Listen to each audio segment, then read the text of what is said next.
J'ai souhaité lui donner le nom de Robert Hébras, qui était un des derniers survivants du massacre d'Oradour-sur-Glane. Donc c'est quelque chose de fort en termes éducatifs et de passage de la mémoire et de notre histoire.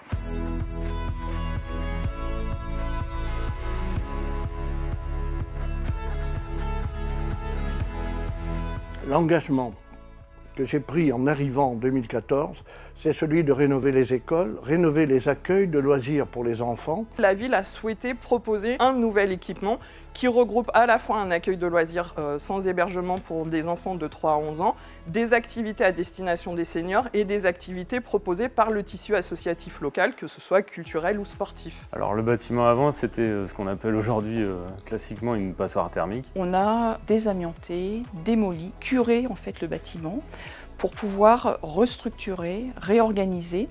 Et ensuite, on a porté un accent sur le confort thermique, le confort acoustique, le confort visuel. Donc on a isolé les murs à la fois par l'extérieur en appliquant une vêture avec du bardage bois. On a également isolé les sous-bassements.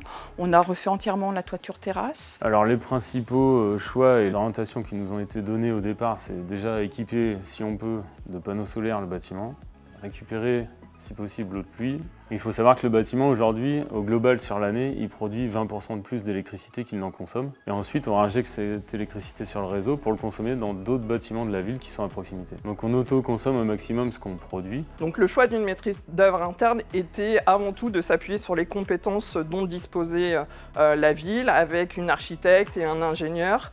De gagner aussi en termes de coûts et de budget, et de gagner en termes de réactivité à la fois sur la conception du projet mais aussi sur la réalisation du projet. On a une multitude de partenaires potentiels et j'essaie de les utiliser à bon escient compte tenu des lois et règlements et des promotions qui sont faites à un moment ou à un autre. Et nous allons réfléchir à comment nous allons mobiliser de la part de la ville l'argent pour rénover les bâtiments les uns après les autres et pour avoir un programme de rénovation des bâtiments sur 30 ans. Il faut entretenir les bâtiments. Et d'un côté, nous avons une masse d'argent de rénovation et de l'autre côté, nous entretenons. Quand nous entretenons, les rénovations ultérieures reviendront moins chères. Nous allons nous servir d'un outil qui est génial, qui s'appelle l'intelligence artificielle, pour nous aider à mieux maîtriser l'ensemble de la gestion de tout ce qui est flux et qui est aujourd'hui quelque chose qui est indispensable. L'eau, c'est la vie, et comme on a peu, nous, de réserve, il est important que nous soyons attentifs à la façon dont nous traitons l'eau.